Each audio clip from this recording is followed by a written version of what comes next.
Hello बच्चों, कैसे आप लोग। मैं आपका physics teacher engineer Kuldeep Shukla बात कर रहा हूँ। मैं पिछले कई वर्षों से नीट और जेई की प्रिपरेशन कराता हूँ फिजिक्स के लिए बेटा। तो मैं आपके लिए अब बेसिक कॉन्सेप्ट के साथ क्वेश्चन लेकर आऊँगा जो पिछले ईयर से पूछे क्वेश्चन है, PYQs वगैरह हैं। तो आपके स्क्रीन पे क्वेश्चन दिख रहा होगा जो कि नीट 2024 में आया हुआ है। इस क्वेश्चन में दिया हुआ कि the quantities which have the same dimensions as those of solid angles. मतलब इसमें ये पूछा गया है बेटा कि इसमें 4 ऑप्शन दिए गए हैं।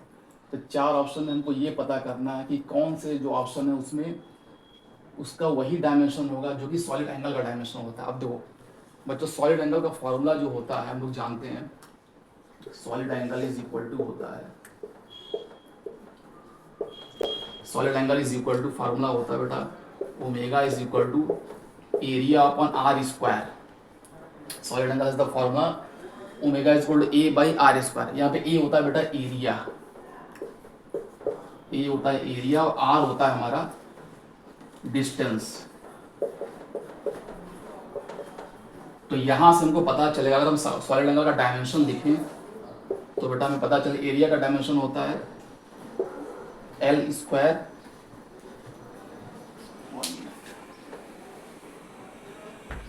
एरिया का डायमेंशन बेटा हो जाएगा L square, L into L upon r square. R हमारा डिस्टेंस है, तो आर को देखो बेटा पावर 2 लगा हुआ है, तो आर स्क्वायर का डायमेंशन हो जाएगा एल का स्क्वायर। ये तो यहाँ पे देखा हमने बेटा ये दोनों कैंसिल हो जाएगा और जो ओमेगा डायमेंशन वो डायमेंशन लेस हो जाएगा, उसको हम लिख सकते हैं m0 l0 t0। मतलब यहाँ बेटा हमें ये पता चला जो सॉलिड एंगल का डायमेंशन होता है कुछ डायमेंशन नहीं होता है। Solid angle is dimension is quantity.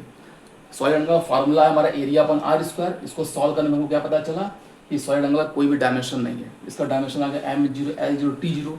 जो भी डायमेंशनलेस क्वांटिटी हुई बेटा उसको हम लोग क्या लिखते हैं m0 l0 t0। अब देखो यहाँ पे हम लोग मैच करने जा रहे हैं, 4 ऑप्शन हमारे पास दिए गए हैं। पहला जो ऑप्शन दिया गया बेटा लिखा है स्ट्रेन एंड एंगल। क्या स्ट्रेन और एंगल दोनों का डायमेंशन उस सॉलिड एंगल का ही डायमेंशन है? तो चेक करते हैं। पहला ऑप्शन बेटा है स्ट्रेन। स्ट्रेन का जो डायमेंशन होता है बेटा, स्ट्रेन का फॉर्मूला होता है कि change in length upon original length. Strain का डायमेंशन होता है change in length upon original length. Formula इसका है, तो चेंज इन लेंथ मतलब न्यूमरेटर में भी लेंथ है और डिनोमिनेटर भी लेंथ है। और इसका अगर मैं डायमेंशन लिखूँ तो हो जाएगा l बाई एल, जो कि अगेन एक डायमेंशन लेस क्वांटिटी आएगा m0 l0 t0।